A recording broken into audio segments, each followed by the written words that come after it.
foreclosure, the enforcement of the foreclosure judgments, the sale of property, and evictions after the sale. We are not attorneys, and we don't give legal advice. We are a professional team of legal researchers, providing forensic mortgage audits and expert witnesses. We have the knowledge to produce the evidence and enforce laws regarding your legal issues. We've been in business for 12 years without a complaint. Consultations are free, and we provide a free title search to confirm if your mortgage has legal defects. Please call 855-253-3748. 855, the number 2, keep it today. This is RBN, the Republic Broadcasting Network.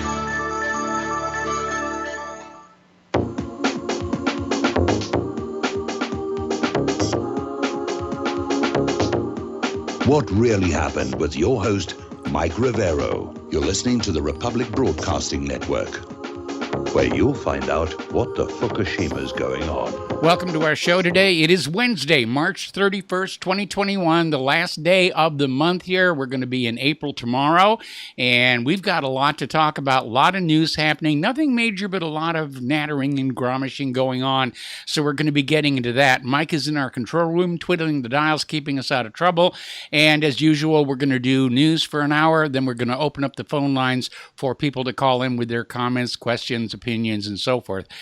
Interesting little development coming out of the aftermath of the protest at the Congress on January 6th, and it's now becoming apparent that most of the people who took part in that protest are unlikely to serve any jail time because the vast majority, certainly of the Trump supporters, the only thing they really have them for is trespassing, which is a very, very minor crime. And the FBI is very much looking only at the Trump supporters, and they're not looking at any of the others who were committing the acts of violence. So a little bit of good news for them. Now, Joe Biden has put former National Security Advisor Susan Rice in charge of directing hundreds of federal agencies and departments to expand mail-in voting to make it easier for Democrats to steal future elections. Now, Biden signed an executive order that put Rice, now the Assistant to the President for Domestic Policy, in charge of soliciting strategies from federal agencies to produce relevant information on expanded voter registration procedures. So they are trying to institutionalize the very fraud by which they stole power last November. They don't want to let go of it because they understand if they lose power, they're going to be in a great, great amount of trouble. Now, Senator Rick Scott of Florida is saying that Democrats want no restrictions on voter fraud. And look at the fierce reaction being directed toward Georgia for passing that law saying that, there have to be limits on absentee ballots. There has to be voter ID. We need to restore the integrity of the elections. And the Democrats don't want that. They're literally looking for a license to steal all future elections. And getting on to social media here, interesting little story. This is coming on out of Blacklisted News, where Congress is demanding the CEOs of big tech social media to censor the internet even more than they are doing now. Now, there was a House committee along with two subcommittees, and they basically demanded that they censor more political content from the platforms and vowing legislative retaliation if they fail to comply. Now, I wonder whose political content is going to be censored, and something tells me it won't be the Democratic side based on the performance of what we saw last year leading into the election. Meanwhile, Facebook and Instagram have declared Trump off limits. Now, President Trump had an interview with his daughter-in-law, Lara Trump, who's now working on Fox News, and he indicated that he is going to run for president in 2024. In fact, they're going to have a big rally in the very near future to really basically show off they still have the support to do that. And they did that video, and it was immediately blocked by Facebook and Instagram. Facebook is out there saying under no circumstances will Donald Trump's voice be allowed onto that platform, which as far as I'm concerned, Facebook has become totally useless unless you're into things like, funny cat videos or something. Latvia is now blocking Russia Today's Russian language news service that was aimed at the country's Russian-speaking minority. Russia Today is accusing Riga of an attack on the free press. So the censorship is definitely coming down hard all over the world. Over at YouTube, they are still trying to protect Biden from more embarrassment. YouTube is hiding the dislikes on videos. Users are ruthlessly downvoting the president almost faster than YouTube can delete it. And YouTube is announcing they're going to hide how many dislikes a video has received because he's getting a lot of dislikes. Now, YouTube's rationale and excuse for doing this is they're saying that all of these dislikes are an organized campaign because, after all, ordinary Americans wouldn't have any reason whatsoever for disliking President Joe Biden, his fraudulency. So they're hiding all those campaigns. In fact, they've reached a point where YouTube is going to remove the dislike button completely. So you cannot express your disdain for the subject at hand. Over at MyPillow, Mike Lindell has launched his own TV hosting platform. It's called LindellTV.com, and he's putting up his videos there that have been banned from YouTube and Facebook and Twitter and the rest. So we're starting to see these new social media platforms come online. Trump is getting ready to do his as well. Let's talk about COVID-19. It is out there. Story coming on out of naturalnews.com. The government statistics coming from the CDC and the Vaccine Injury Database double the number of humans in the USA have literally died from the COVID-19 mRNA vaccines than all deaths for 10 years from all other vaccines combined. There is clearly a problem there where even the CDC is admitting this is an issue. So the vaccine has only been available for 3 months, yet already more than half the number of people who died at the World Trade Center buildings have already been mass murdered by the vaccine that's supposed to prevent infection or at least lessen the blow if you catch it. Okay, so death by vaccine here. Germany has hit the pause again on AstraZeneca after 31 more reports of the rare blood clots and 9 deaths. Now, AstraZeneca is out there mounting a huge public relation and advertising campaign saying that the vaccine is completely safe and you should have no doubts, and it's 100% effective.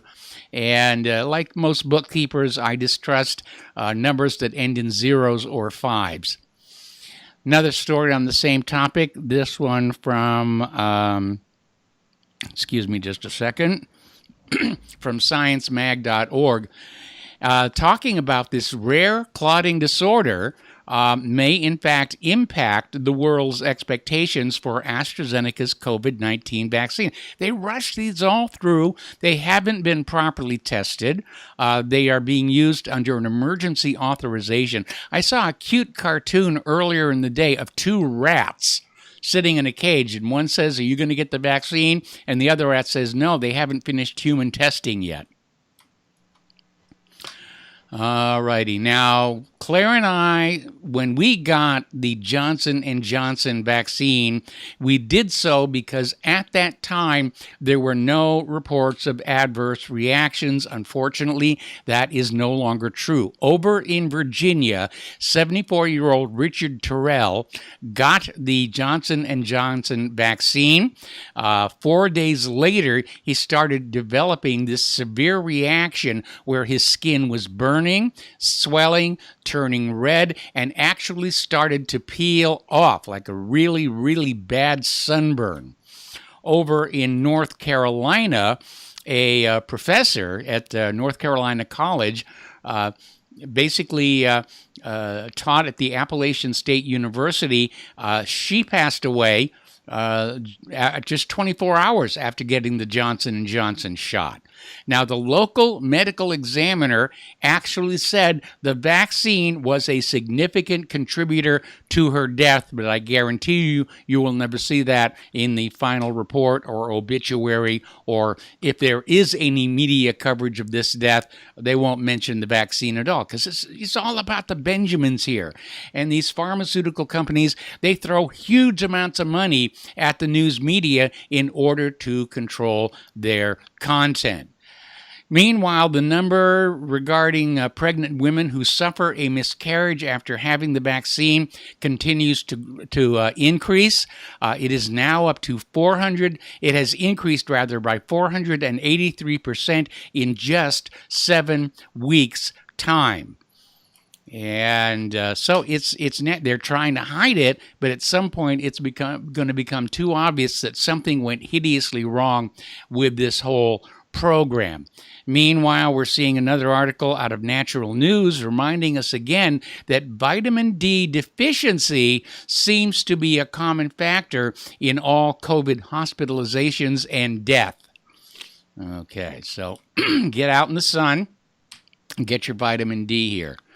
Now, Biden's COVID team is looking at a test and trace program that will divide American citizens into 3 color-coded categories that will dictate access to public spaces. This is just like China is doing with their social credit score. And it's another sign of using COVID to get us all used to the idea of living in a dictatorship. And we have another story. This one is coming out of Natural News, talking about how new super strains of COVID are emerging, apparently in response to the vaccines. The super strains are mutating. They're mutating to be tolerant to the vaccines. And down in Brazil, they've got a coronavirus pandemic beginning to affect the younger people, who we were all told were less likely to get it than the older people. So that's changed as well. And this next story is probably going to upset a lot of people. You know those disposable blue face masks? Up in Canada, they have discovered they contain toxic materials that can destroy your lungs. Health Canada issued a warning regarding the SNN 200642 masks. They're made in China. They're distributed in Canada by a Quebec-based company called Metalifer. We don't know who distributes them here in the United States of America, but apparently they have a high content of graphene, which is a very strong, very thin material that's used in fabrication, but it can be inhaled and it's very harmful to lungs. It can cause long-term health problems, the way asbestos does. Story coming out again from Natural News. If lockdowns and masks really are necessary to protect lives, then why isn't everyone in Florida and Texas already dead? Because these 2 states have lifted all these restrictions. People aren't wearing masks there. They're not socially distancing, and they're not seeing high numbers of new cases. In fact, the states with the most vaccinations are setting the pace car, if you will, for the increase in infections. Speaking of Florida, dozens of people in Central Florida have contracted COVID-19 after being fully vaccinated. And they contracted the virus more than 14 days after their second shot. Now, the conventional wisdom, or the propaganda, if you will, is if you get the vaccination and you get COVID, well, then you really had COVID before you got the vaccine, so don't blame the vaccine. That's certainly the story they told my doctor, who came down with COVID-19 just 3 days after getting the shot. But the cases are popping up all around the country, including Central Florida. Over in Washington State, they have over 100 fully vaccinated people have come down with COVID-19. So let's see. The CDC and the World Health Organization admit that the vaccines will not prevent you from getting the illness. They will not prevent you from passing it on. They'll not prevent you from getting the illness. They supposedly will lower the symptoms. And now we're getting indications that the vaccines are actually triggering cases of COVID-19. Over in Wisconsin, a little bit of good news. Their Supreme Court has struck down the statewide mask mandate in a 4-3 ruling. And they basically struck down Governor Tony Evers' statewide mask mandate and said after receiving briefing on the requests, the court concluded the state of emergency proclaimed in Executive Order number 105 exceeded the governor's powers and is unlawful. A little bit of happiness over there. And we're looking forward to next week, right after Easter. Our mask mandate here in Indiana goes away. So I'm looking to see what the lower half of all these people's faces look like, or even if they have lower halves of faces. I don't even know. I've got no way of knowing one way or the other. Meanwhile, Biden is very upset that people aren't wearing their ritualistic shame muzzles anymore, and he's calling on politicians and governors to maintain and reinstitute the mask mandates. I don't know how far he's going to get with that, because there's no evidence those masks really help anyway. And as that earlier story indicates, those cheap disposable blue ones may actually be causing more health problems than they solve. And another article, this gets back to what we were saying before. This is shtfplan.com. Even though 146 million COVID vaccine doses have been administered, the cases are still rising. Really good vaccine that you have out there. Over in Great Britain, a government minister went on television to urge the British subjects to call out others who are seen engaging in an odd way, that's a direct quote, in an odd way, that includes hugging their loved ones. Apparently, in Great Britain, hugging your loved ones is now considered odd behavior. And I don't think so. I'm a natural cuddler. I'm a reincarnated teddy bear myself. Meanwhile, Twitter has censored a famed epidemiologist, Martin Kulldorff, and we're seeing this as a continuation of a program where anything that is not in line with the official story of COVID-19 gets blocked from publication.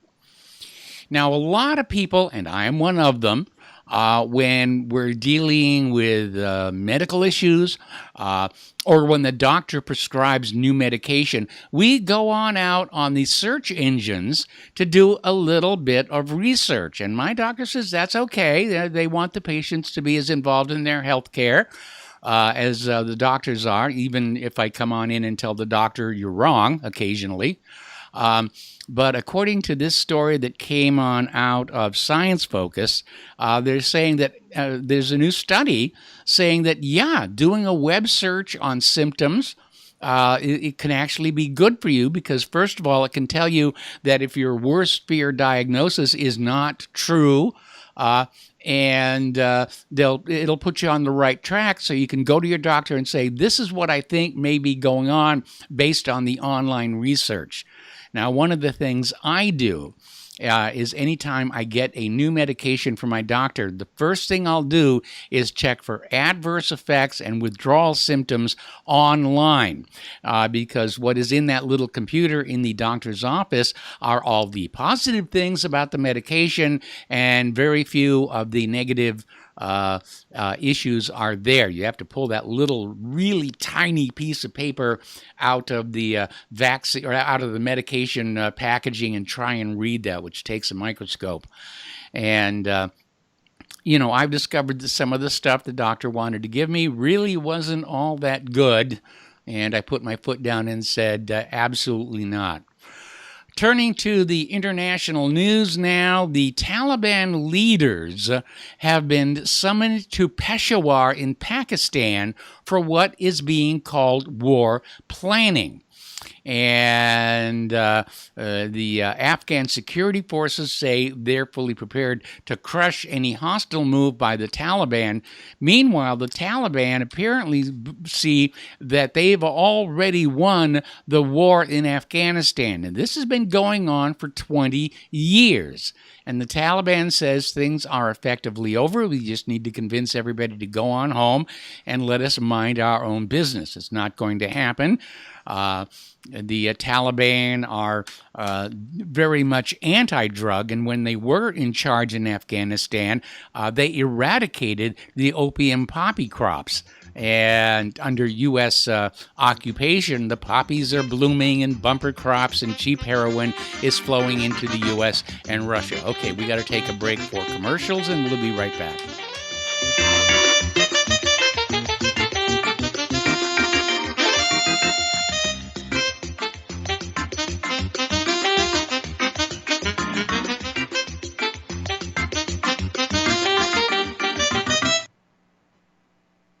Tired of being lied to by mass media? It's growing more and more apparent today that news is received less and less through standard media outlets. Even with a growing audience every day, RBN is beginning to direct more efforts into social media. Social media and the use of the internet is fast becoming the primary source of people for news, regardless of demographic. RBN has set out to provide some of the best news on the internet through republicbroadcasting.org, and also has begun to use the tools to our advantage by way of social media. Republic Broadcasting is now operating a Facebook page to function as yet another avenue to have our collective voice reach new audiences across not only America, but across the globe as well. The Facebook page features not only news, but also an RBN player to listen to our broadcasts. Get involved by visiting facebook.com/Republic Broadcasting and liking our page and share it with your friends and family, because you can handle the truth. Folks, we're living in a world the likes of which we've never perceived any clearer than we do now. The plan for global governance has been in the works for generations and would have likely been achieved by now, but for the fact that the globalists left open their Achilles heel. With all their tools, Federal Reserve System, fiat currency, no child left behind, and then Common Core education introduced to our schools to dumb us down, vaccines, pharmaceuticals to lobotomize us, GMO foods, insertion of compromised or bought and paid for politicians, judges, mainstream media propaganda, all pieced together like a puzzle designed to ultimately bring the world under submission. But with all their strategy, they forgot one thing: knowledge. And knowledge is power. With knowledge, their bombardment is nullified. Folks, with that, as brilliant and knowledgeable as you've become, among the wisest audience of any radio audience in the world, and you are, I want you to take a moment to reflect and ask yourself, how much of that knowledge did I obtain from Republic Broadcasting Network? How high has my consciousness been raised since I've been a listener? How fast am I now able to discriminate truth from fake news by being a Republic Broadcasting listener? How clear am I now able to see the world since I've been listening to RBN? Ask yourselves those questions, folks. Then ask yourself, what is that knowledge worth to me? Like my morning coffee, how would I survive without it? A voice of truth in a sea of lies. Do we not all need to make sure it survives? Like public broadcasting, we are now finding we can only survive with listener support. Censorship, advertisers being attacked, truth itself being attacked. It's the only way through this. We at Republic Broadcasting humbly ask you to become a supporter. Look at your budget and make a determination of what Republic Broadcasting is worth to you and what you can afford on a monthly basis. Go to republicbroadcasting.org and pledge 20, 30, 40, 50, if possible, 100 a month or more if it's affordable. Click the donate button and become a regular monthly donor. Assure both us and yourself that Republic Broadcasting truth will continue to flow like that morning coffee. The network thanks you. We the people, in order to form a more perfect union, establish justice, ensure domestic tranquility, provide for the common defense, promote the general welfare, and secure the blessings of liberty. Welcome back to our show here, and once again, I need to hold out my hand and request, beg, if you will, for your continued support of Republic Broadcasting Network so that we can continue doing the very important work that we are doing right now. Once again, the postal address where you can send a check, money order, or if you prefer anonymity cash, is Republic Broadcasting Network, 2251 Double Creek Drive, number 302, Round Rock, Texas, 78664. The phone number where you can make a credit or debit card donation is 800-724-2719, extension 3. And if you mail in a donation of $100, you will get your choice of a spiffy official RBN t-shirt, there's mine right there, or an RBN coffee mug. And if you send in $115, you will get both. Please include your t-shirt size and your return address. And don't forget the front sight firearm deal. That promotion is still going on, and that is a really sweet deal. $500 for 2 Commander memberships, lifetime memberships there. All right, getting on back to the international news. Joe Biden is now begging the Taliban in Afghanistan to allow the United States to stay 6 more months. Now, yesterday we talked about how the Pentagon is actually going to lose a lot of money because of contractual obligations if the U.S. troops pull out by basically May 1st, which is what Trump said that they were going to do. So Biden is trying to get the Taliban to say, yes, you can stay 6 months. I don't think it's going to happen. I think the Taliban, I think all the people of Afghanistan are just sick and tired of American occupation. Getting on down to Israel, this article here, and this came out of Sputnik News, is talking about Netanyahu's obsession with Iran. He's always on about Iran and Iran this and Iran that. And they're asking, is this really a fear that he has? Or is he just using it as a political tool to try and build support among the Israeli people? Oh, my goodness, the Iranians are coming for us. Please vote me back into power. The Iranians are coming from us. Please give us more money for weapons. The Iranians are coming for us. Please give us your children for the IDF. And I think it really is that second one, because we've seen exactly the same thing done in this country to build public support, to manufacture public support for various military adventurism around the world. Little bit of good news. A U.S. judge, Richard Leon, rejected a claim that the U.S. Campaign for Palestinian Rights is liable for militant attacks against Israelis because of its support for the boycott, divestment, and sanctions movement and Gaza's Great March of Return. So they just dismissed the lawsuit, trying to link the Palestinian Solidarity Group to terrorism. Okay. There's a new report out now. This one is being reported by AndyWar.com. And the State Department has released its annual report on global human rights practices, in which they reaffirm U.S. recognition of the Golan Heights as Israeli territory, which is going to be very upsetting to Syria and those Syrians who are living on that real estate right now. Over in Iran, there's a story here that came out of, just a second, AndyWar.com again.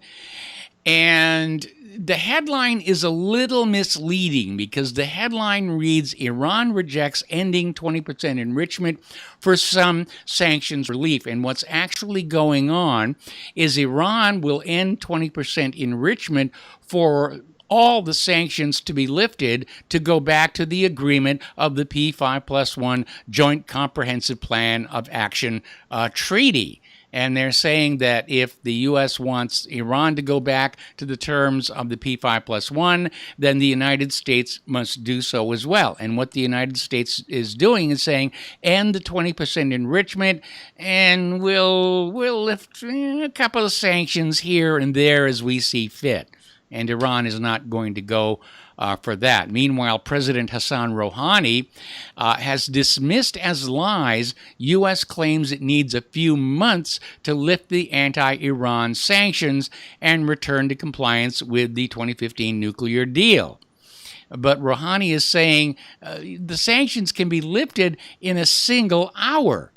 And in this age of computerized financial systems, Rouhani's absolutely right. The U.S. is stalling for time, trying to get Iran to reduce their enrichment and then renege on the deal somewhere down the road.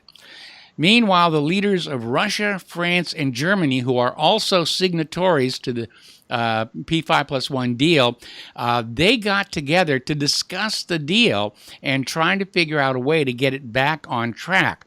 Of course, the only real stick in the mud, if you will, for this deal to work is the United States of America. Still getting fallout from that deal between Iran and China. Oh, I got to take another break here. All right, we'll be back with more news after these few words.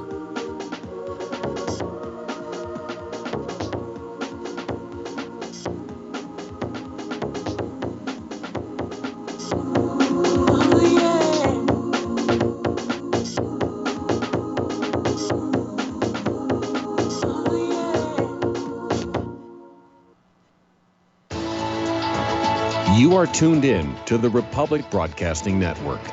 Visit our website by going to republicbroadcasting.org.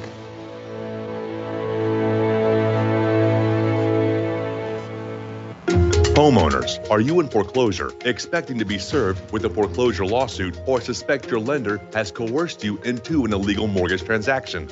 A huge number of mortgages made in the last 10 years have legal issues and are possibly defective. State laws and the U.S. Supreme Court have upheld that defective mortgage documents are grounds for foreclosure defense and for counterclaims in favor of the homeowner. If your mortgage has been sold or assigned since closing the loan, it may be defective and you may be paying the wrong party, and the lender may not have standing or the right to foreclose or collect payments under the law. If you would like to know if your mortgage is legal or not, or know if you are paying the right party, we can help. Our initial consultations are free of charge. We are not attorneys. We are legal researchers and work closely with experienced lawyers who know how to help you find the evidence to help you keep your home. Call toll-free 1-855-2-KEEP-IT. That's 1-855-2-KEEP-IT today.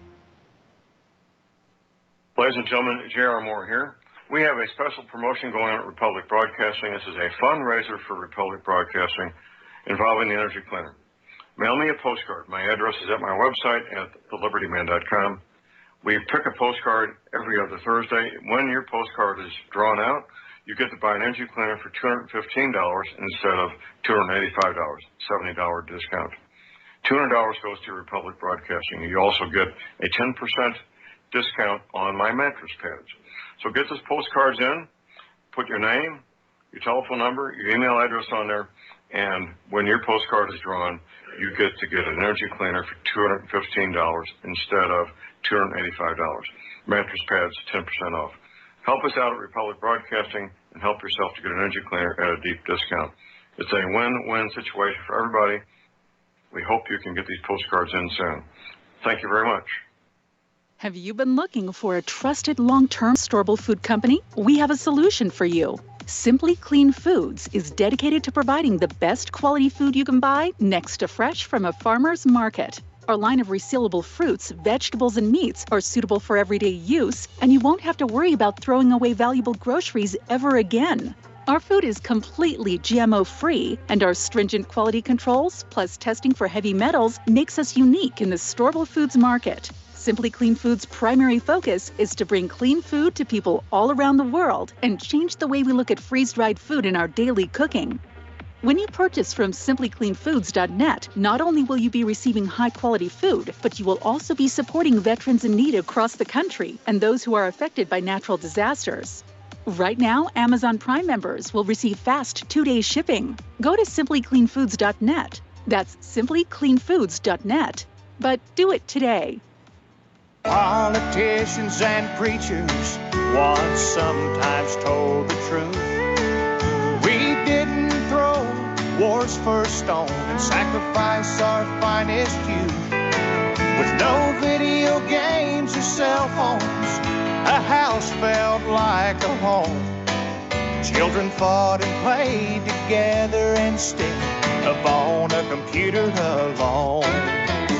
Welcome back to our show here, and we were talking about this Iran-China deal which, as far as I can tell, seems to have taken the U.S. government a little bit by surprise. Apparently, they weren't ready for it to happen, and we're seeing the repercussions about this deal come on out. So we're looking at this article that came on out from Press TV, saying that this Iran-China deal is going to force the United States to have to rethink its foreign policy in the region and their foreign policy with China.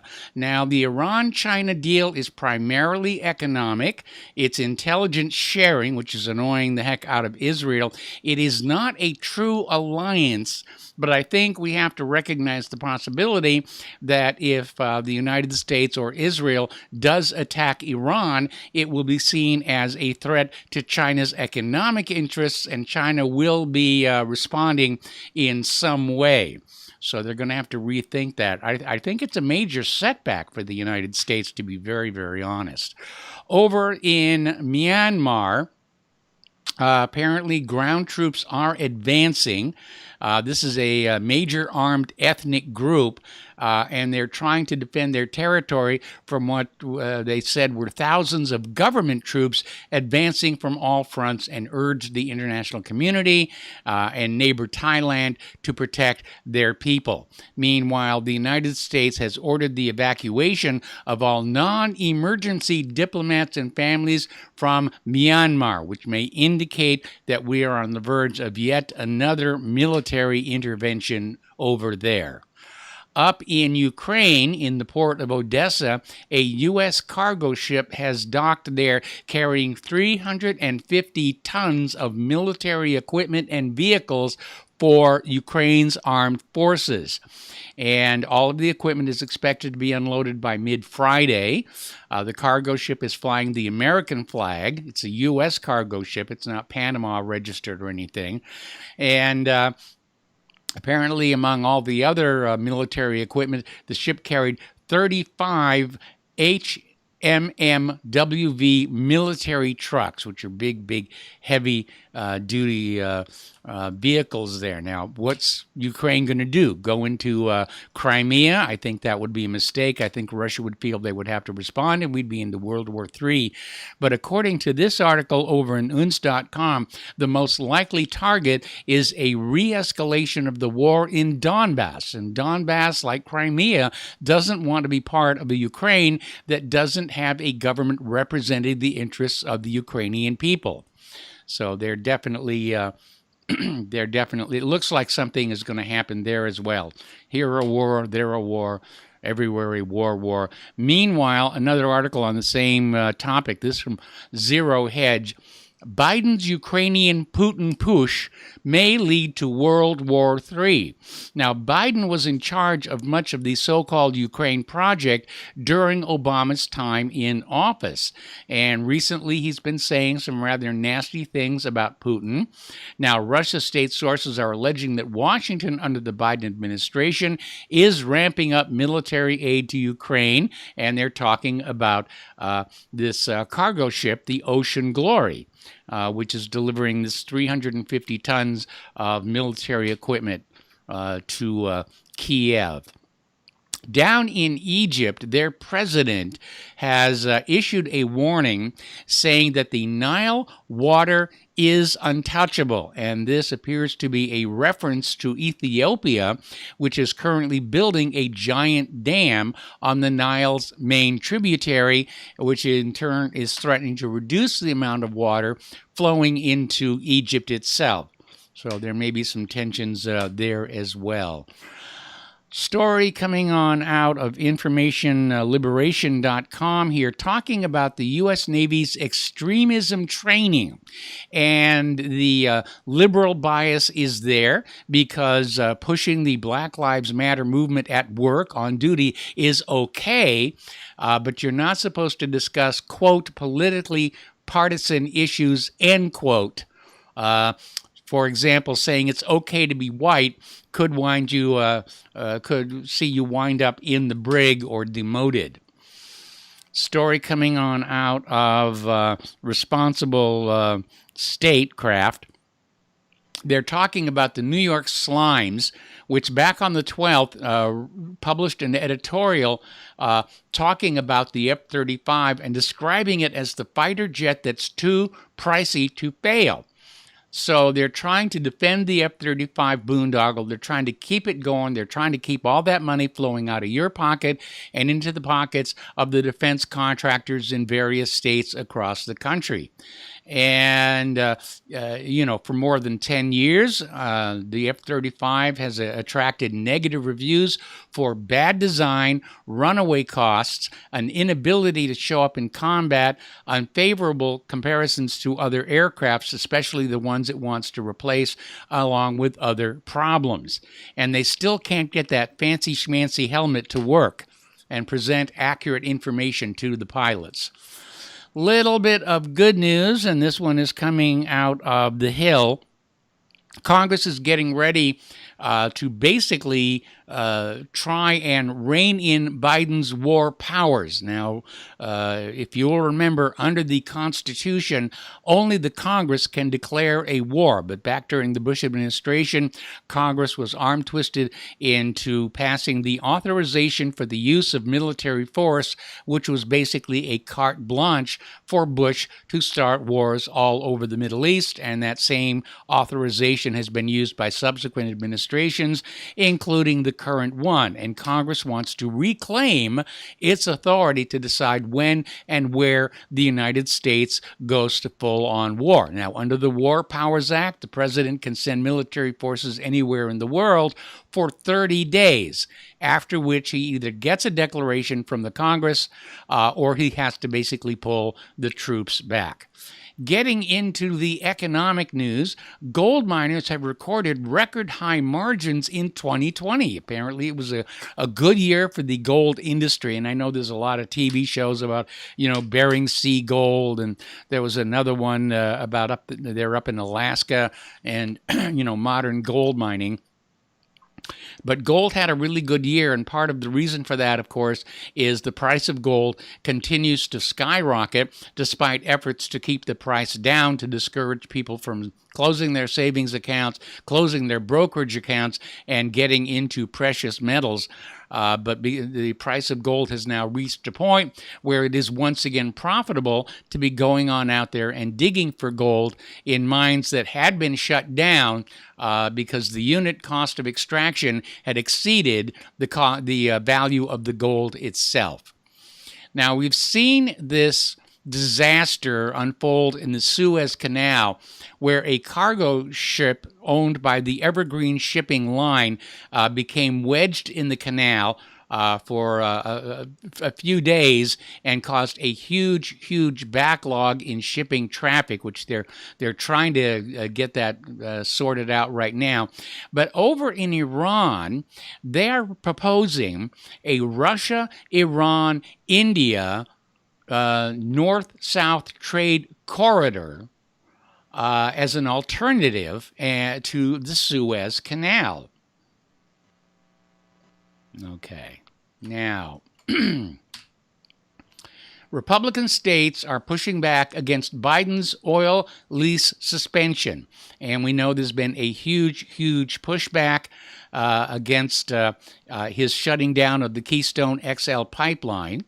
So, again, we're starting to see Biden is definitely not winning a lot of points either in Congress or with the American people.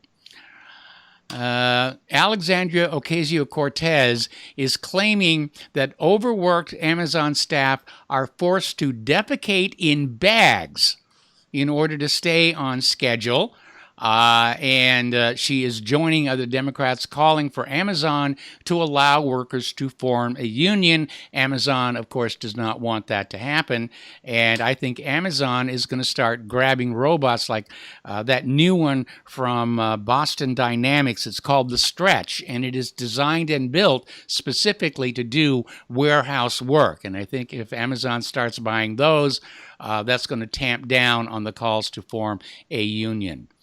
Joe Biden is scrapping plans to back Elizabeth Warren's wealth tax, while the Green New Deal cost will surpass $3 trillion with a T. Now, Biden wants to fund this, and Elizabeth Warren said, well, we need to tax, the ultra rich, and Joe Biden is basically saying no. So once again, we see the President of the United States of America blocking taxes on the wealthy. So who's going to pay the $3 trillion for the Green New Deal? Well, look in the mirror. What can I tell you? Biden has announced a 7% corporate tax increase, or rather taking it from 7% to 28%. This is the largest jump since the 1990s, and he intends to target profits in tax havens to raise some of this funding needed for the climate-friendly infrastructure proposal.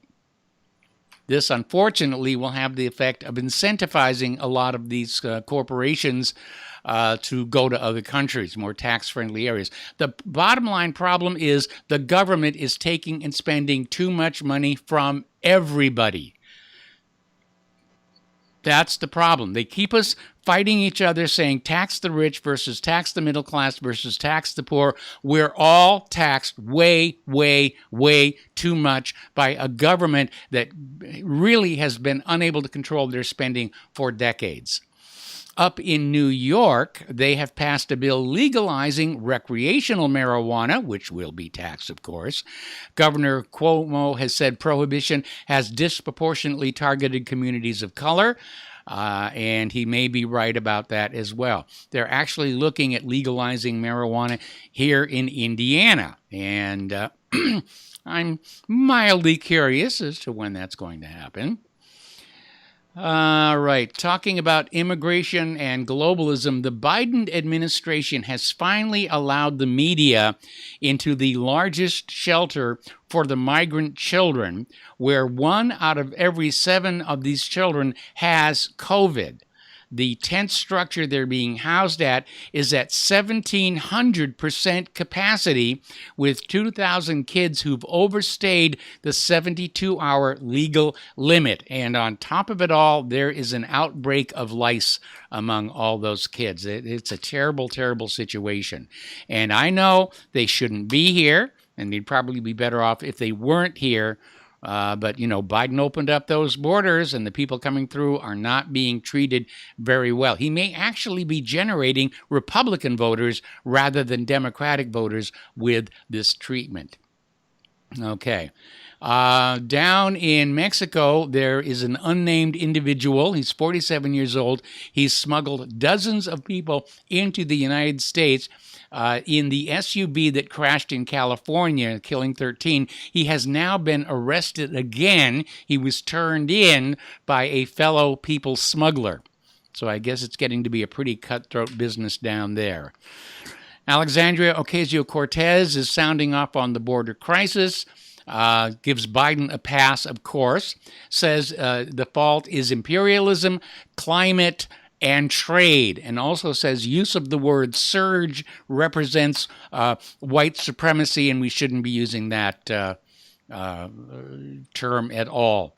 Down in Guatemala, they have declared an emergency. There is a new migrant caravan forming up to head to the United States of America. So Guatemalan President Alejandro Giammattei declared an emergency on Monday to basically deal with this huge crowd of people that are heading to the United States.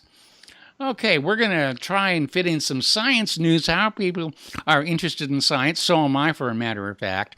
And SpaceX attempted their 4th test of the prototype Starship rocket, and the test appeared to go well. All 3 Raptor engines shut down in sequence prior to the aerodynamic freefall, but there was a problem at the last second. The prototype was unable to make a controlled landing and crashed, and it appears the problem is one of the 2 engines reignited during the landing attempt, and they're saying that was the cause of the problem. Interestingly enough, SpaceX, getting ready for the tourism trade, is adding a glass dome to the Crew Dragon that will give you a 360-degree view of space. It's basically a glass bubble It is fitted into the hatch area in the nose of the craft, and you can stick your head up in there and just look all around and see the universe. And that will be a lot of fun. Story coming out of Gizmodo. They're talking about our second known interstellar visitor. The first one, of course, was Oumuamua. And this one is being described as a dirty snowball. Now, the object was named 2I Borisov. This is the second known interstellar visitor to our solar system. And they're saying they could tell it never previously got close to a star because of the effluents that are coming off of it.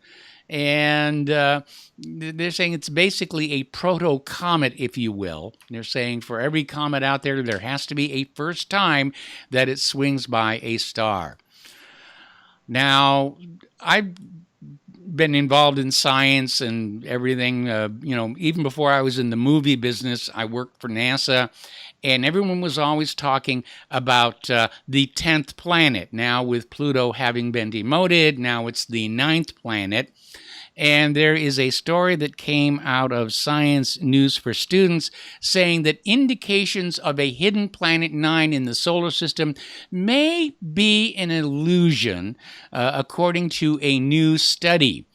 And this is coming from Kevin Napier. He's a physicist at the University of Michigan in Ann Arbor, and he says it's just not really convincing at this point. Well, that's one opinion. There's another opinion. This is coming out of the New Scientist, and it's saying there may be an ancient black hole out there at the edge of the solar system, and that this is the reason for the gravity perturbations of the inner planets. That's how we know something is out there, is because the planets don't follow exactly their predicted orbits. I mean, obviously, the predictions are very accurate. We can put down spacecraft on Mars. But he's saying there may be a black hole out there. Me, personally, I think it's a cold, dark remnant of our sun's binary partner. We'll be right back.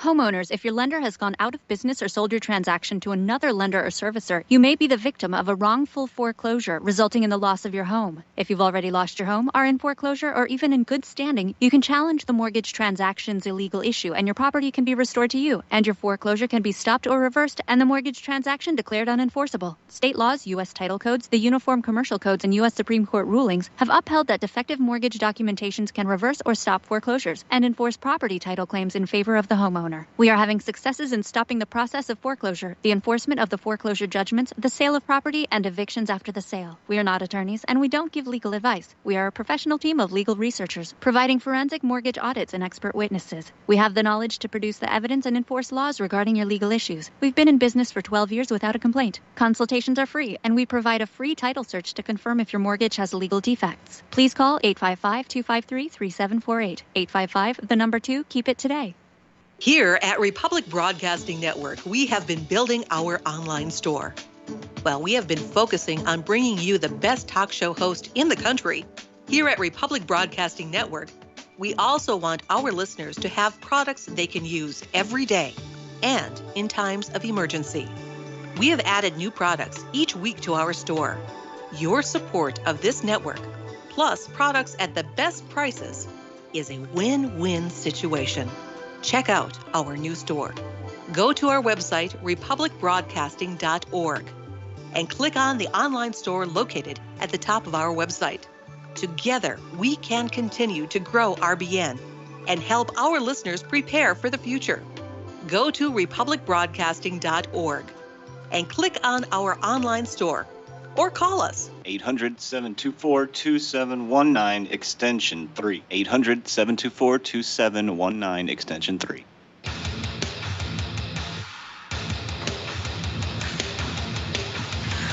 Please view, like, and subscribe to our YouTube channel. Stop Terrorism. Please contact us if you or anyone you know who wants to be on our show at thetruthpharmacy@gmail.com. Keep it real. Take the red pill. So, you love talk radio? Then you'll love TalkStreamLive.com. TalkStream Live is always on, 24/7, with the best streaming talk shows. Find your favorite talkers and discover some new ones. It's free, readily available online or on mobile with any smartphone or tablet. Finding your favorite talk shows all in one place has gotten a whole lot easier. Just go to TalkStreamLive.com. Be sure to download the free apps from Google Play or the iTunes App Store. When all this twisted steel was swept away, did these remaining holes reveal what really happened?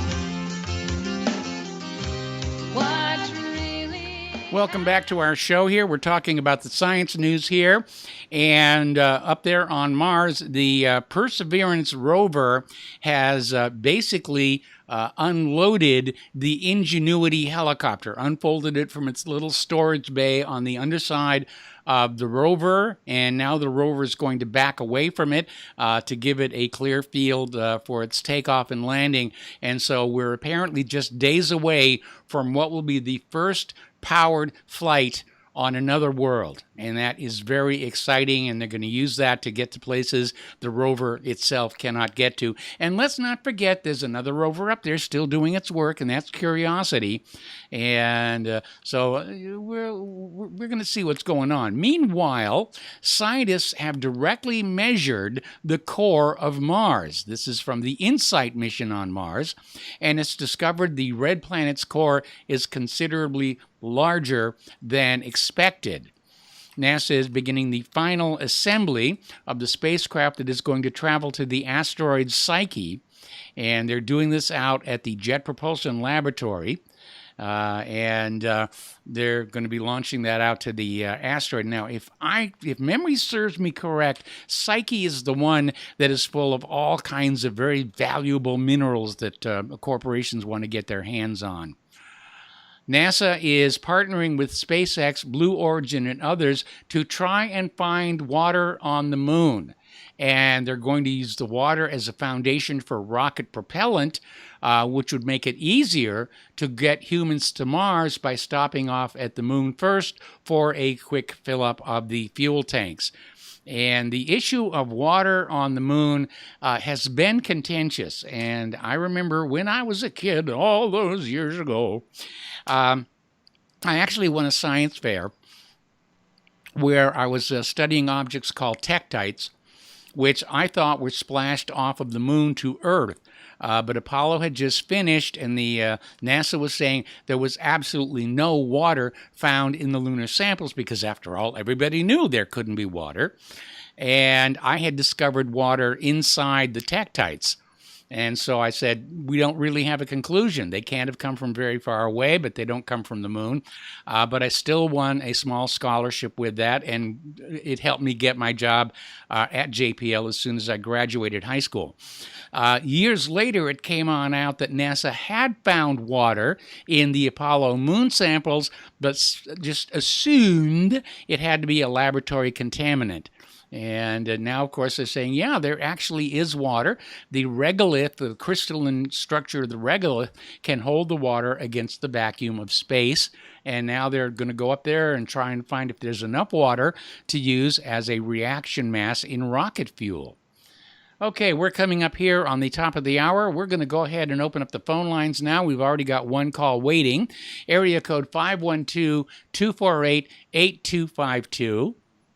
And the music should be starting, and we'll be right back after station identification.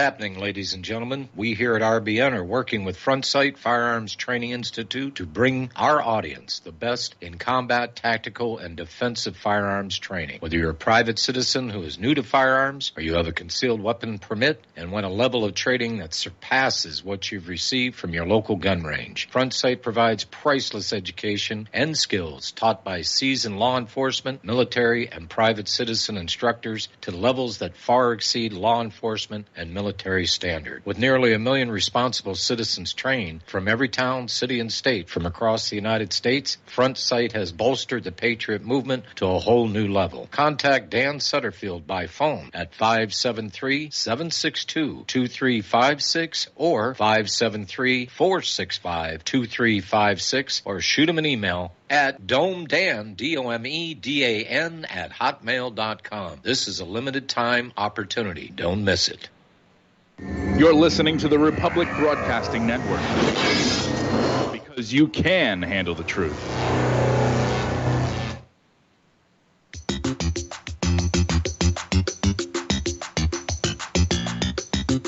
Welcome to the Michael Rivero What Really Happened radio program.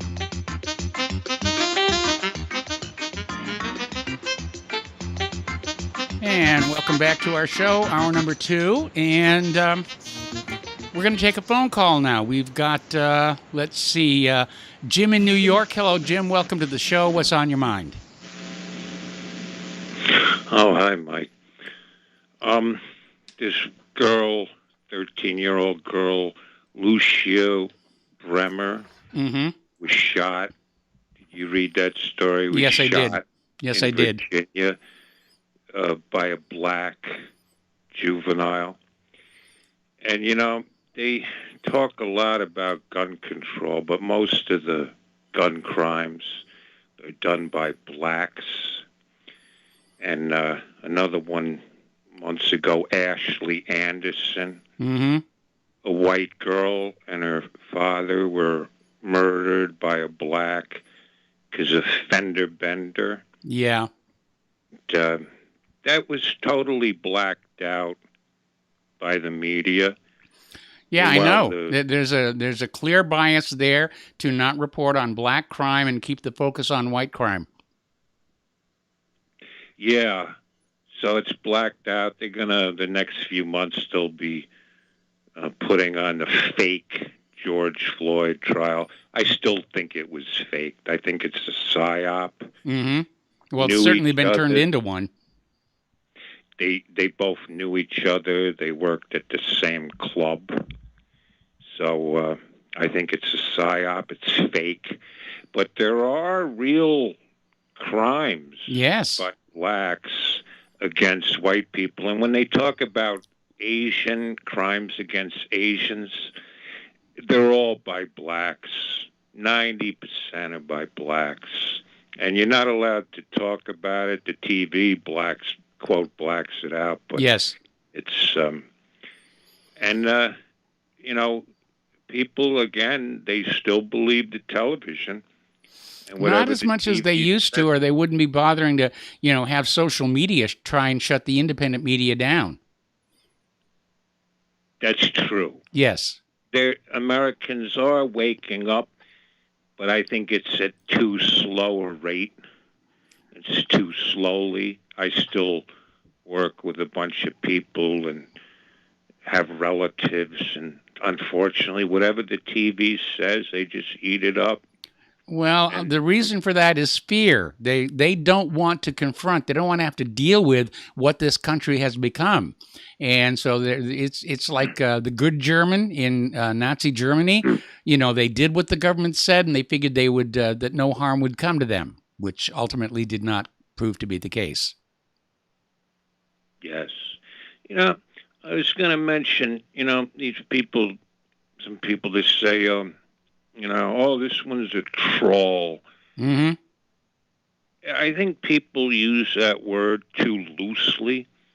I think having a different opinion from the majority is not being a troll. It's just you have a different opinion. I remember. Yeah, but I mean, they're trying to criminalize that. I mean, they're pushing this idea that anybody who's into conspiracy theories, should be labeled as a domestic terrorist. Now, I'm an old-fashioned kind of guy. A terrorist is somebody who goes out and blows up a building or kills a lot of people for a political message. But simply saying I think that Vincent Foster was murdered does not make me a domestic terrorist. I will admit I'm annoying, irritating, and obnoxious, but I am not a terrorist. Oh, no. I mean, even on your show, yes. on RBN, I remember the girl, I think her name was Karen, and she called the Mark from North Carolina a troll. Yes. I don't think he's a troll. No. I do think he's a cultural liberal, but that doesn't make him a troll. No. He just has a different opinion. I think when people go on out and say this or that person is a troll, it's basically an admission they don't really have a substantive opposing argument. Yes, I think the word troll is thrown around too loosely. Yes. But there are trolls out there. There are shills out there. Yeah. I mean, there are public relations firms where all they do is hire people to load up radio show phone lines or to go on social media and push a particular agenda. But how do you prove it? I mean, some people just have a different opinion. I think a lot of people like myself who was skeptical of Trump and critical of Trump have been called a troll. Yes. Because it went against the majority of pro-Trump callers to RBN, who I respect. But I've always been skeptical of Trump. I thought he's always been controlled opposition. He never would have got near that office if he was not controlled opposition. So even myself has been called a, quote, troll because I went against, I guess, the prevailing. Well, I was very, very disappointed in Donald Trump on a lot of levels, but I think Joe Biden is the manufactured front person for the deep state. Oh, absolutely. Okay. Sure. But I think we have to be careful of throwing around troll. You know, it's hard to prove if someone's... No, but, when you get people pushing a certain idea and they don't want to debate the issue, they just want to keep on repeating things over and over again, whether it's immigration or Donald Trump, or flying saucers, and they're just there to hear themselves. They're not really contributing to the debate or discussion, and, we hit the drop button on them. Well, I don't like silencing people's free speech. I mean, if people, that's why I thought RBN, that's what they're about, free speech. Let people, I think liberals should be able to call RBN. We have lots of liberals who call this show here, and if they're coming in with a point of view that they care to support with a reasoned argument, then they're going to get their airtime. But if they come on in to simply scream and shout at us, then no, we've got better things to do than that. And that's also true for conservatives as well. Yes. Did you ever listen to Jimmy Dore? On occasion, yes. He has a weekly show. Yes. He's a, quote, liberal, but he's a real, progressive liberal, like a 1950s liberal, yes. 60s. And he's anti-war. Mm-hmm. He's for, and you know what? You listen to him and you agree. I mean, I considered myself conservative, but when you listen to Jimmy Dore, he makes a lot of great points. Yes. And, I think we have a lot that we can have in common with the so-called left. Well, we've been talking about how the conservative movement appears to be splitting in two, and I think the same thing is true with liberalism, where you do have the I hate to use the phrase older liberals like Jimmy Dore, who come from a time when liberalism was held in high regard, as opposed to the current crop of the ultra-left woke crowd, LGBTQ trans people, who I think are really not very good for the liberal agenda in general. Yes, well, the liberals today, to me, they're fake liberals. All they talk about is racism and sexism. Yes. But they're economic fascists. Yes, they love are. Their money, and they'll do anything to protect their money. Mm-hmm. They really, the racism, sexism, all that, it's garbage. But they're economic fascists. They're not liberals economically. Okay. They want all their money. Yeah, they do. They want their free stuff. They just use this racism, sexism, just to divert everyone. They do. But I'll let you go. One more. I just think we shouldn't throw around troll. I think people like Mark in North Carolina, I think he's a cultural liberal, but he's not a troll. Well, he's in the queue. We're going to be hearing from him very, very soon, so you might want to stick around for that. Anyway. He's a troll, though. He just has a different opinion. And on that note, thank you very much, and have a great day. Thank you very much for the call. We're going to switch over to Marco in Alabama. Thank you for waiting patiently. What's on your mind? Hey, first and foremost, I make it known, everybody knows who calls me, or when I call in, that I told people that I was a paleo liberal, where I believed in small government, moderate social change. Well, I tell everybody I'm a paleo conservative, a paleocon. Yeah, but long story short, I want to call in, dude, about Matt Gaetz, man. Okay. This is the thing that has bothered me, dude, about the Trump revolution, is that, when we were at rallies and we're starting to hear, dude, about all this inclusiveness, dude, with, gay people and all that stuff, when Republicans, dude, have never supported gay rights, dude, I don't know where this has come from, dude, because most Republicans and conservatives, dude, are Christians, and it goes against the Bible.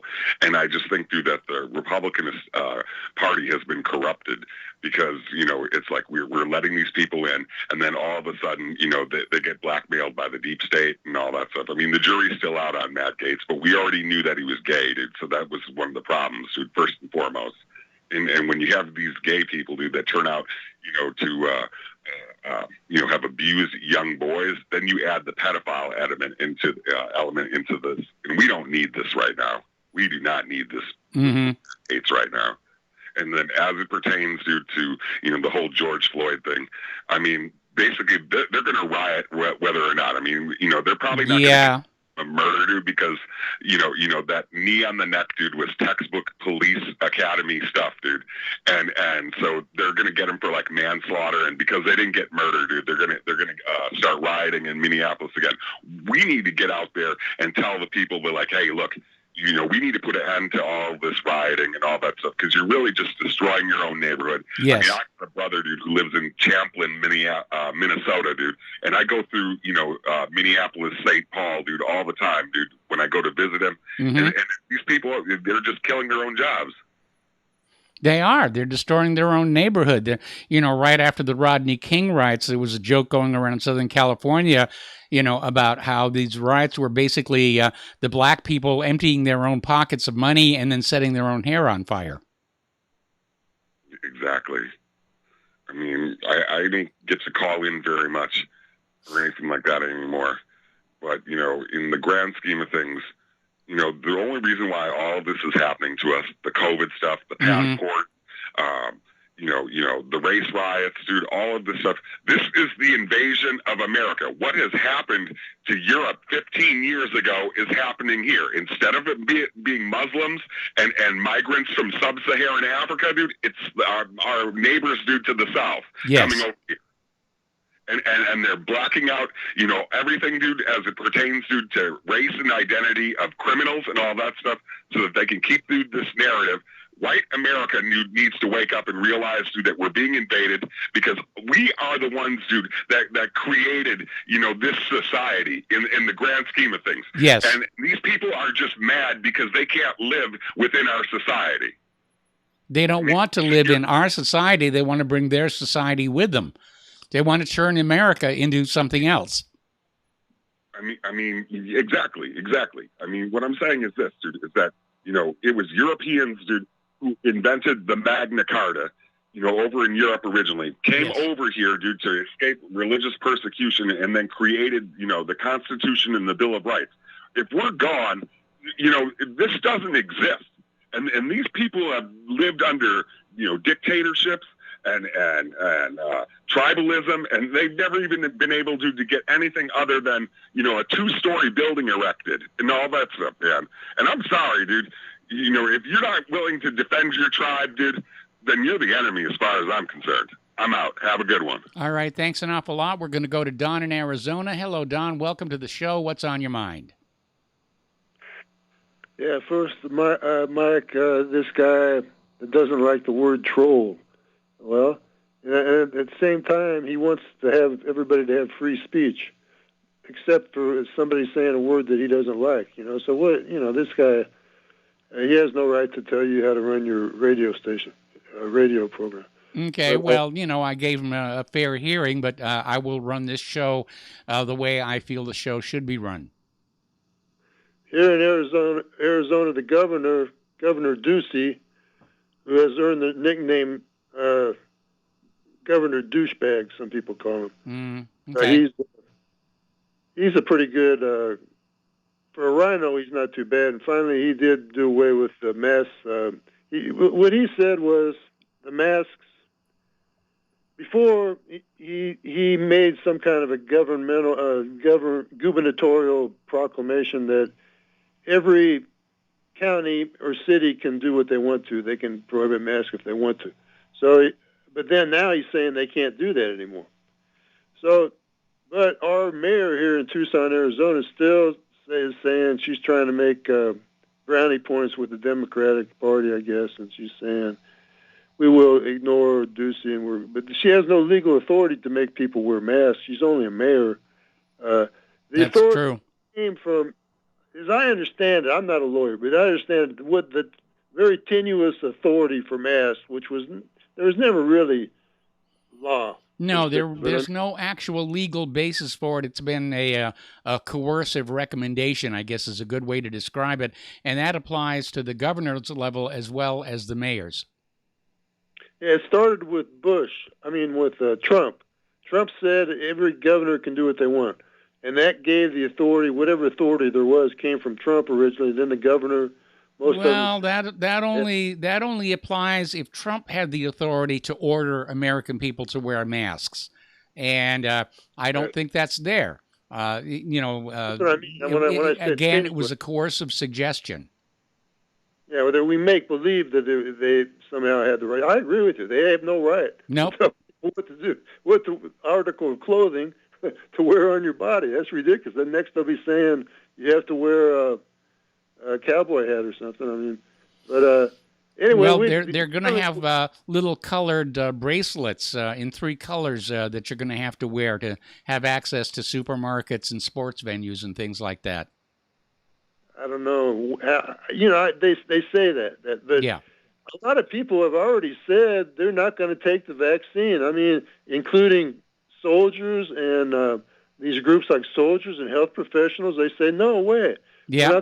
So a big percentage of the country is not interested in getting the jab. So I mean, they're going to try to keep you out of some stores. The stores are going to lose business, I guess, or there's another aspect. I mean, it's still up in the air as far as I'm concerned because people are dropping dead from these jabs too. Yes, they are. And like I said earlier in the program, Claire had to get the vaccine, or the nursing home where her mother is being kept would not let her visit.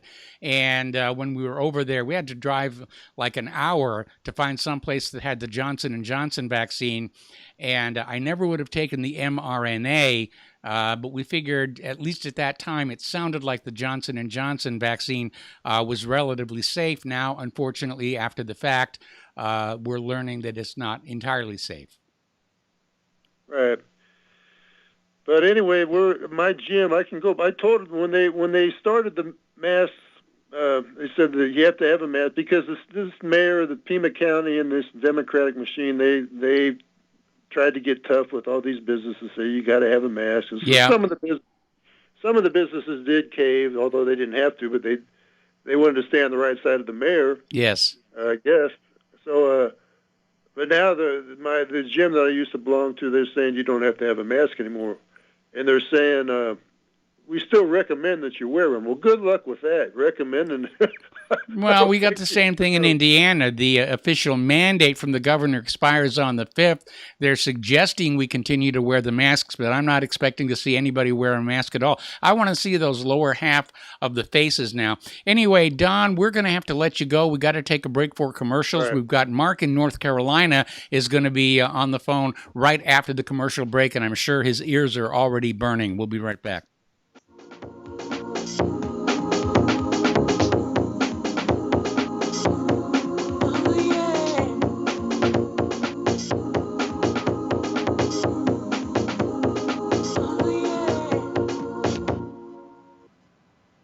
Have you been looking for a trusted long-term storable food company? We have a solution for you. Simply Clean Foods is dedicated to providing the best quality food you can buy next to fresh from a farmer's market. Our line of resealable fruits, vegetables, and meats are suitable for everyday use, and you won't have to worry about throwing away valuable groceries ever again. Our food is completely GMO-free, and our stringent quality controls, plus testing for heavy metals, makes us unique in the storable foods market. Simply Clean Foods' primary focus is to bring clean food to people all around the world and change the way we look at freeze-dried food in our daily cooking. When you purchase from simplycleanfoods.net, not only will you be receiving high-quality food, but you will also be supporting veterans in need across the country and those who are affected by natural disasters. Right now, Amazon Prime members will receive fast 2-day shipping. Go to simplycleanfoods.net. That's simplycleanfoods.net. But do it today. As a listener of RBN, you're surely concerned about being informed and being ready for whatever may come. Please consider the following questionnaire as a soul-jarring wake-up call. If you answer no to more than 2 of these following questions, you probably aren't going to make it through any major disruption in our country. The questions were compiled by people that have been there. Are you really ready? Do you own your own firearm for the primary defense and protection of you and your loved ones? Have you ever been professionally trained to stand against life-threatening behavior? Have you ever practiced enough to fire 500 rounds during a 2 to 4 day time frame, day and night? Can you load, unload, fire, and clear a jam in total darkness? Have all the adults in your household been professionally trained? Are you, life and death, comfortable with your abilities with pistol, revolver, shotgun, and rifle? Are you aware that everything that you do to prepare for an emergency is a waste of time, money, and energy? If you haven't honed your abilities to their highest level to protect and keep what you have, do you have the repair parts that will most likely be needed for each of your firearm, and do you have the ability to install those parts? Could you completely clean every firearm you own? Are you aware that your body won't go where your mind hasn't been? In other words, without proper training, followed by regular practice, you probably will not win a gunfight. Well, how did you measure up? Take the once-in-a-lifetime opportunity to start correcting your deficiencies by receiving your Commander Lifetime Membership with Front Sight Firearms Training Facility. A one-time donation to RBN for $500 will give you a Commander Lifetime Membership at Front Sight as a tremendously huge thank you bonus. $500 gets you 2 Commander memberships at Front Sight. $500 for 2 Commander memberships. Give one to whomever you would like. Well, they're stealing down on Wall Street and in Washington, too. You know it makes me wonder, what's a guy on Main Street to do? I've always tried to be an honest, upstanding kind of guy. But I must admit lately, I thought about giving something else a try. Oh, I want to be a pirate. I want to sail the seven seas, yeah. Welcome back to our show here. We're going to go back to the phones to Mark in North Carolina. And Mark, your ears must be burning. What's on your mind? Yeah, well, this is what I really didn't want to talk about this, but, I just want to straighten something out. I am not a social liberal. I'm not a liberal of any kind. Okay? When I say I'm a kind of a libertarian on social issues, only up to a degree. Mm-hmm. Like people of different races want to marry, that's fine. Nothing wrong with it. People of different ethnic groups or religions, nothing wrong with it.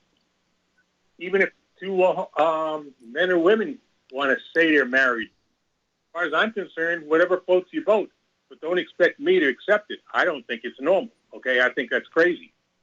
But as far as, for instance, cutting a child's private parts off or filling them full of hormones, if it was up to me, any doctor that would do something like that to a child would be executed. Plain and simple. They'd be hung. Or at the very least, lose their license to practice. That's not enough. To me, to do something like that is so horrible. At least they should spend the rest of their lives in prison. And as far as the parents go who would do this to a child, let it happen. They need to be committed to a mental hospital. Okay, and the child should be, I guess, given to a good home or something. Mm-hmm. But any parent who do something like that, to me, is not fit to be a parent. Now, so I am anything but a social liberal. I don't think, I think if you're born a man, you're born a woman, that is what you are. Mm-hmm. Okay? There's no such thing to me as a transsexual. You, like I said, again, you're a man or you're a woman. Yes. Simple. There's no ifs, ands, or buts about that. You can call yourself anything you want. That's, again, your business. But don't accept everybody accept it.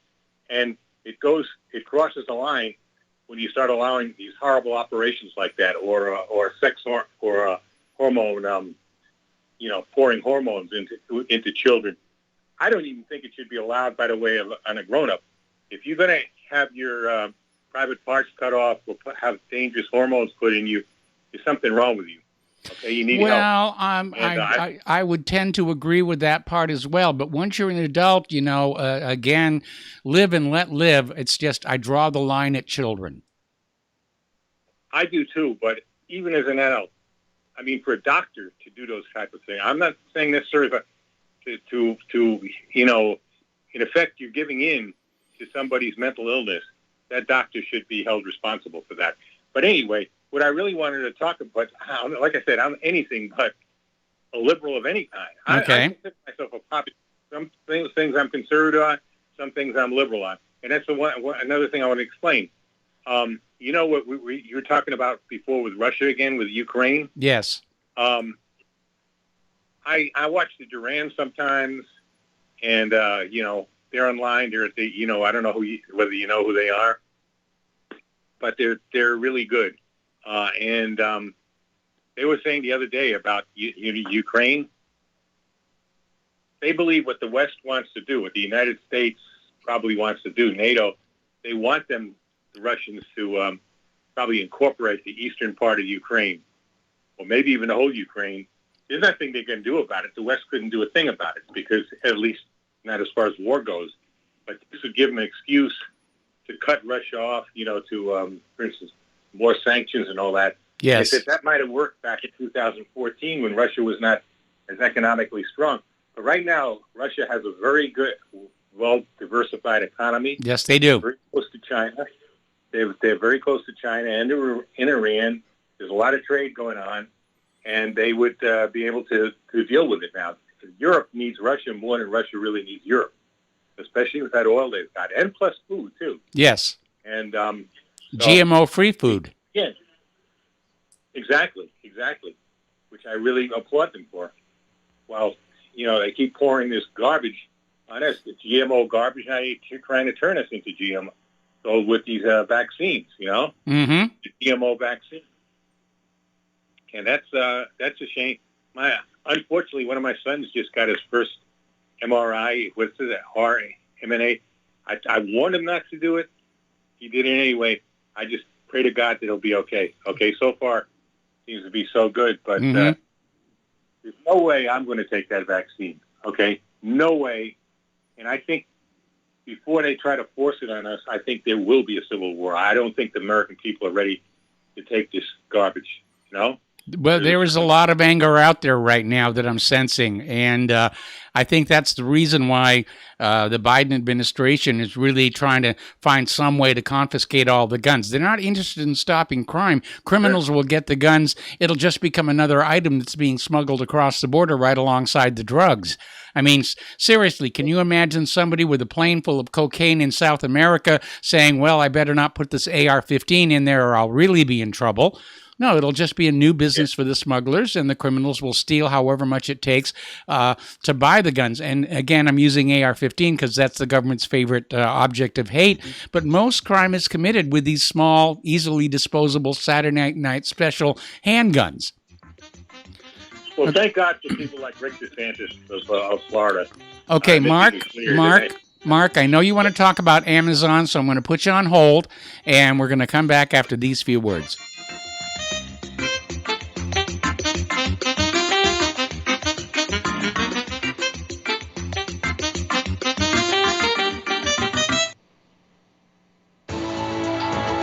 You are tuned in to the Republic Broadcasting Network.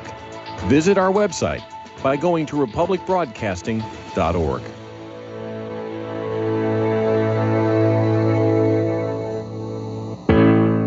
For over 20 years now, Extendivite has proven time and again it really works.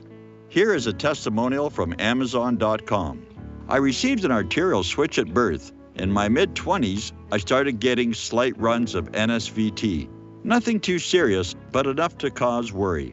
I started taking Extendivite a little over 2 years ago, and it helped cut the palpitations and NSVT down drastically. This isn't a cure-all supplement. I strongly recommend a good diet and exercise to aid in any heart troubles you may be having, and I strongly recommend giving Extendivite a try. Extendivite is only $69.95 for a 2-month supply. To order, call 1-877-928-8822 or visit heartdrop.com. That's HEARTDROP.com. Extend your life with Extendivite. Hello, I'm Dr. Leonard Horowitz. I was right 30 years ago in warning the world about threatening lab virus outbreaks, AIDS, and Ebola. I was right 20 years ago when FBI Director Robert Mueller made me a suspect in the anthrax mailings because I warned the Bureau before the CIA's biocrime and Cipro sales psyops happened. I was right about COVID-19 being an AIDS-laced mutagen planned to resurge this fall to excuse officials' profitable depopulation globalization agendas. And I was right about the only safeguards being antioxidants and holy spiritual sustenance. Vitamin C, D, zinc, chlorophyll, oxygen, and oxysilver especially transmits the frequency resonance to neutralize the expanded function bioweapon. Oxysilver is a double superconductor of the healing power of love. It is the first nutraceutical invented to amplify prayer power and the faithful, loving intention of your heart. Buy, try, and stockpile Oxysilver through HealthyWorldStore.com. Homeowners, are you in foreclosure, expecting to be served with a foreclosure lawsuit, or suspect your lender has coerced you into an illegal mortgage transaction?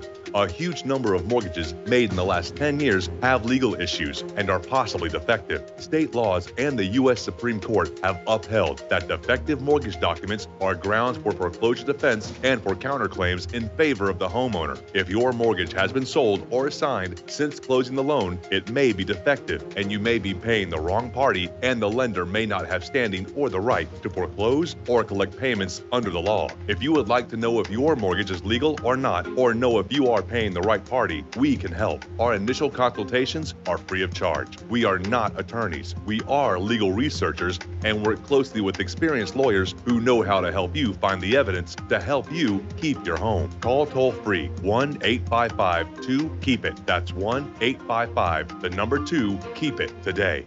Wall Street wizards on the land, from a mental institution Constitution, claim private retirement funds. Yeah, they are the best solution. But when the markets crash, we'll be asking where's the cash. Guess them folks in D.C. must be smoking Texas hash. Will Congress pay the Welcome back to our show here. We're talking with Mark in North Carolina, and you wanted to say something about Amazon. Yeah, I sure did, Mike. As far as the robots go, what they're doing, I think if it was up to me, there'd be a law, plain and simple. We tell Amazon, no, you're not only Amazon, other corporations also, no, you're not going to use robots. We're going to outlaw it, period. We're going to outlaw the use of robots taking human beings' jobs.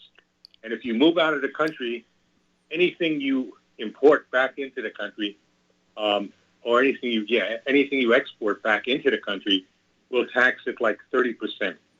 Okay, that's one of the things I liked about Trump when he first ran. He warned about that too, but he never really lived up to that. You take your jobs to Mexico, and then you want to bring the product back in, we'll tax you. I think he said like 25%. Mm-hmm. That's the kind of stuff that would stop this kind of stuff right there and then. And we take care of America's workers. Now I know some of your callers would consider that a form of socialism. And if you want to consider it socialism, fine. I said I have no problem with socialism as long as it's a nationalist socialism. Again, like I said, not the type of, not going back to the 1930s. I mean, it's real nationalist socialism, putting this country and its workers and its people first, not the interests of big corporations. Okay, if you want to say that's not the free market, well, guess what? That's not free. Because personally, I'm kind of a hybrid when it comes to capitalism and socialism. I'm kind of a hybrid. Yes. Some things I like about both. I definitely like the free enterprise system. I like competition. Definitely a great thing. But when you let these corporations become predatory, when they become too big, they need to be broken up or destroyed. I agree. Okay? And whether you deal with taxes, starting with social media. Yeah, absolutely. That's the most dangerous thing right now. So these big drug companies, these big pharma companies, so the big banks, the other big financial institutions, and these chemical companies. These things need to be broken up and they need to be controlled. They are dangerous, they're predatory, and right now they own this country. You know why? Because they've bought and sold our leaders, our so-called leaders who are supposed to look out for the people, but look out for them. And if either the Democrats or the Republicans wanted to really do something for the workers like they pretend to do, they would tell at this point. I'm saying Amazon because Amazon is right now at ground zero. Yes. They would tell us, Amazon, you will not use robots. You will unionize. You will let your workers unionize, and you will treat them with respect, and you'll pay them decently, or else we will break you up into little pieces. Period. That's what I think the way to deal with them. Okay, that's if you had an honest government, but you don't. You have a government that's bought and paid for by these same corporations, Mike, and that's all I got to say. All right? All right. Well, thank you very much, and we're going to switch over to Steve Elkins. Hello, Steve. Welcome to the show. What's on your mind? Well, one of your callers was talking about the George Floyd incident, yes. And I'd have to agree. There's so many red flags on that. I pointed out myself personally. The visual red flags that I saw, which pointed out to could possibly be a psyop, was the EMTs were not EMTs or were not paramedics. When they arrived on the scene, they did not do or follow through with protocol that they've been taught. And I know protocol because I was an EMT before I ever went back to school to become a critical care RN. So I can tell you when they came on the scene, first thing you do is assess the area, safety. Of course, there were enough police there, didn't have to worry about that. But you actually get down to the level of the person that's on the ground there, and you do a thing called look, listen, and feel. Yes. And you put your face, your cheek against their mouth, and if you can feel them breathing, and of course you put a pulse ox, just check for saturation, what it is, check vital signs. There's a number of things you do that weren't done. They simply rolled him over, basically, put him on a gurney and took him, sweeped him up and took him off to the hospital, which I do believe Everything about that thing was just, these are not EMTs. They're not paramedics. They didn't do any vital signs on the scene. They didn't put a blood pressure cuff on, and they didn't initiate CPR. Yes. If I'm on the scene, I've done this before. You're on the scene and somebody's not saturating and they're not breathing. You don't really pick up a pulse, or it's thready pulse. You initiate oxygen and where you can, and you put CPR. You do CPR, and none of that stuff was done. No portable oxygen tank came on. No initiation of CPR. Nothing that was, as far as emergency medical technician and paramedic protocol, was done. They swooped him up, took him, and if he was alive, they probably killed him, put a nightstick to his throat in the ambulance, and choked him. And he was dead on arrival. Yes. They certainly didn't follow protocol. And then the second part I wanted to add is the whole thing with the trial itself. Family was paid off $27 million about a week ago. I know. And so now you've got to find your jury pool, your jury, who doesn't read the paper, who doesn't watch TV, who's never watched the news, and doesn't know about the $27 million. How hard is that? I mean, we have a lot of stupid people, but I mean, you have to have heard something about this case and this payout. Well, one of the lawyers for the officer wanted a change of venue because of that news that got out. Right. Yeah. So I don't know. Like I said, the PSYOP, they carry these things out. Like I said, those were not EMTs. They were not paramedics. And nobody's ever talked about that much. Nobody's ever really called it out. Why didn't they start CPR? Why didn't they put oxygen? Why didn't they do vital signs, blood pressure? Nothing was done. Nothing. Pick him up, put him on a gurney, take him to the hospital. Done. Okay, well, Steve, let me ask you one question. Is there some means by which the EMTs would have looked at George just lying as he was and known he was already dead at that point? No. Okay. Still can't.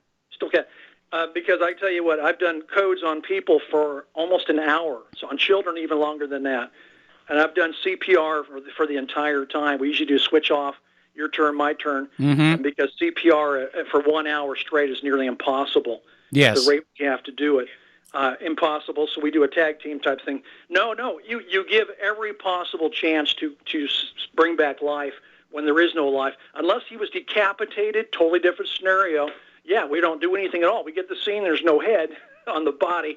Yeah, it's pointless. Yes. But in this situation, they would have started CPR and continued CPR on the ground to the gurney, continue CPR inside the ambulance all the way there with oxygen, supplemental oxygen. They would have done all that stuff. They may even put IVs in the ER. Not ER, but the ambulance, put an IV in, get some normal saline and run it. Call into the doctor in the ER, said, hey, what do you want to say? Well, pump some adrenaline, epinephrine. Give him some epinephrine. Medications we do to kind of get the heart going. Yes. And none of that was done. Just a guy dead. Kneel on him for 8 minutes, 9 minutes, neck, flip him over, put him on a gurney, take him to the hospital. That's it. It doesn't smell right. I mean, there's something very fishy there, and it's sad that nobody has ever come out and said anything about it. EMTs, I mean, have EMTs not watched this and paramedics not watched this and say, hey, wait a minute, what's wrong here with this picture? These EMTs and paramedics, supposedly, are not following protocol. Okay. These guys can't be real. They cannot be real medical people. Let me ask you one more question, and then we need to get to some other phone calls here. Steve, I don't remember one way or the other. Was George Floyd's neck broken by the knee on the neck? No, I understand it was not. Okay. And, of course, on the back of the neck, that's cervical vertebrae, and it wouldn't have even damaged his trachea itself. Okay. He would have not had a crushed trachea. So, I mean, of course, whoever controls the investigation controls the outcome. So if he had a crushed larynx, the trachea itself was crushed. And I believe, I'm thinking of the Epstein thing on that one. But, of course, that would be easy to find out. You'd have bruising, and you could see it separated. Your trachea is fractured. But, again, who controls the investigation comes with the outcome that they want. And if this was truly a PSYOP, and it probably was, because those it certainly has become one now. Yeah, Yeah, well, you can't explain that. And I would like somebody to explain that in the medical field, to say, an EMT or a paramedic, to say, you know what, you're absolutely correct. You don't scoop and run. You actually do some work on the ground, and then you get them to the hospital. But you start, because it's essential you get things rolling. You got to start getting oxygenation. You got to get a heartbeat. You've got to get a blood pressure to perfuse organs. And these guys just picked him up, turned him over, put him on a gurney, and took off. That's not how it's done. Okay. Good point. You make a good point. Yeah. All right, Mike, have a good show. All right, thanks a lot. We're going to go to Tom in Florida. Hello, Tom. Welcome to the show. What's on your mind? Yeah, that was very interesting, Michael. Yeah, it is. Mike. Yeah, very interesting. Yeah, that was an Israeli tactic.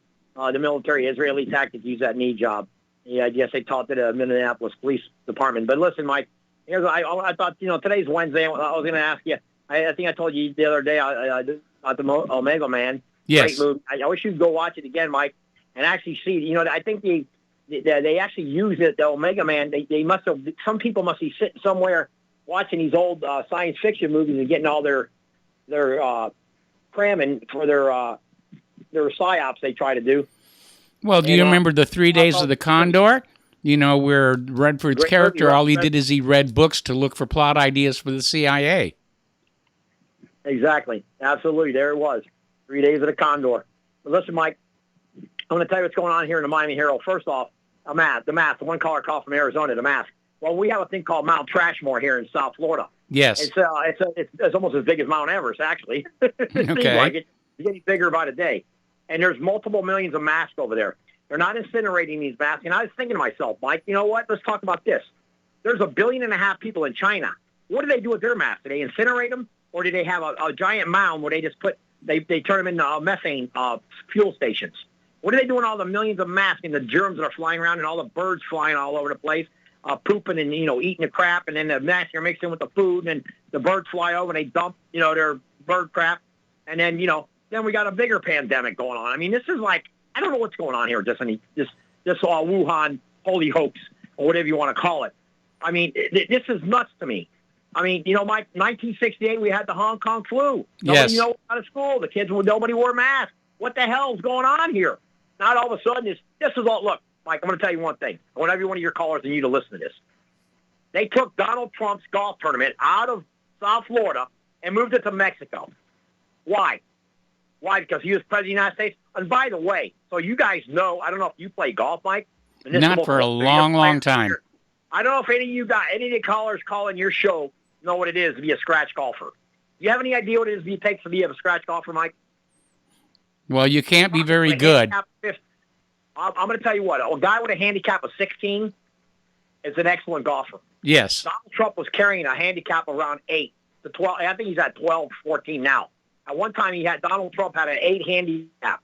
That's incredible to get to an 8 handicap. You have to be an animal on a golf course to break. If you can break a 90 on a golf course, on a long course, 18 holes, you know what? It takes a heck of a guy to break 90, Mike.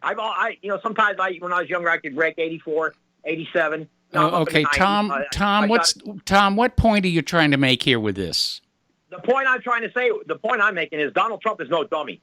You got this bumbling Biden going out there with a brain aneurysm, thinking he's all this smart. People think, people all talking out Donald Trump is stupid. Donald Trump got medical conditions. Donald Trump, for 3 months that Donald Trump was president, when he took over the office from Osama, all we heard is how crazy Donald Trump was. Yes. Donald Trump has mental issues, mental problems, mental. This guy Biden haven't said a word.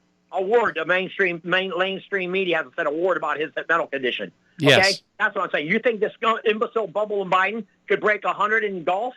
Do you, Mike? That's my point. I have no idea. It depends on, how much he plays or if he plays at all. Like I said, I haven't played golf since I was a kid.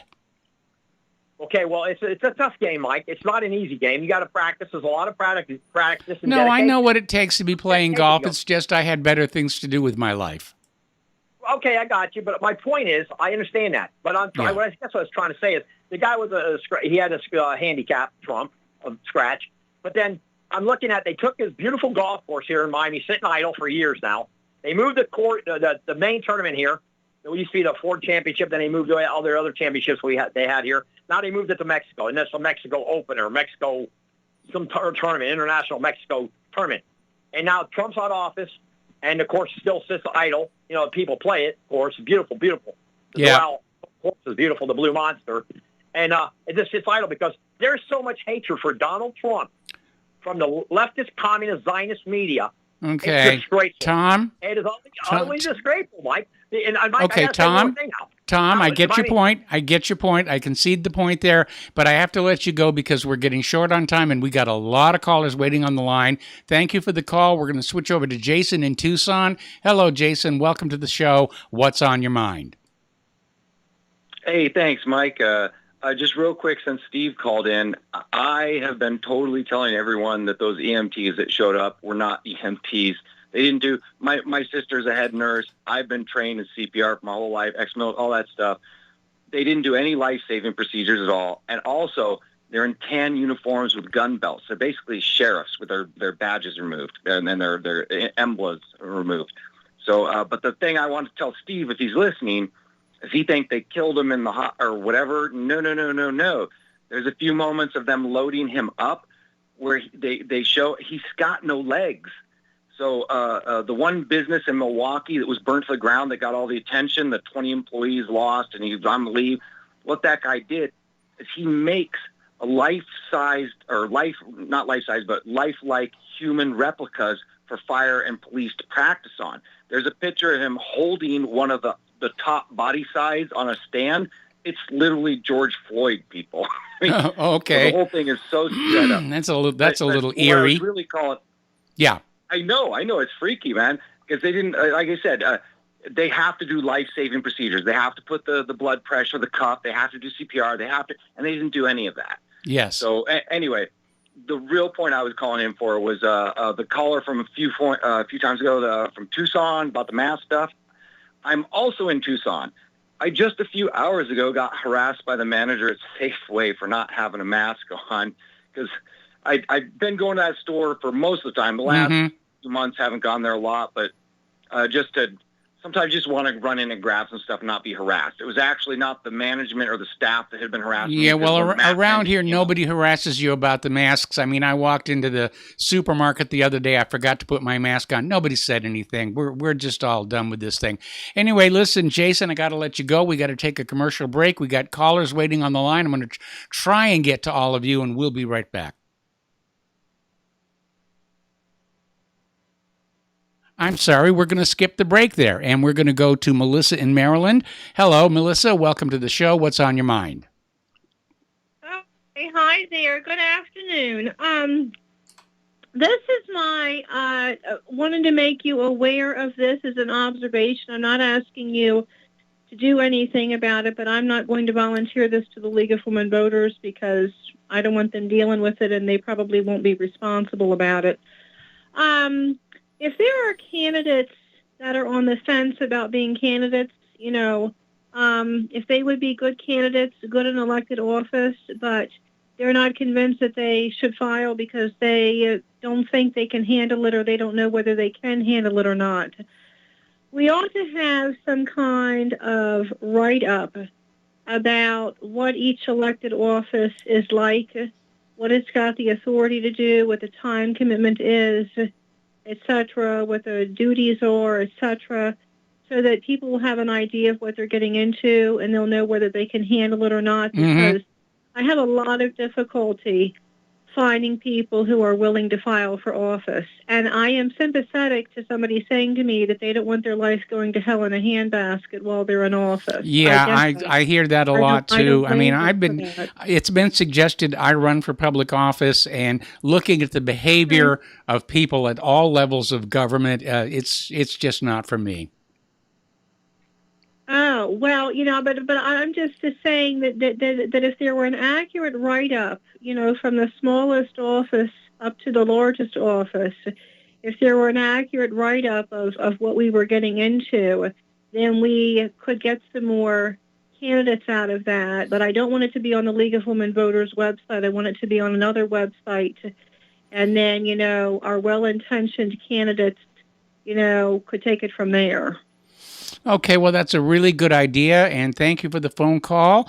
And we are going to switch to Al in Canada. Hello, Al. Welcome to the show. What's on your mind? Hi, Mike. That what Steve was saying is very interesting. Yes. Very interesting.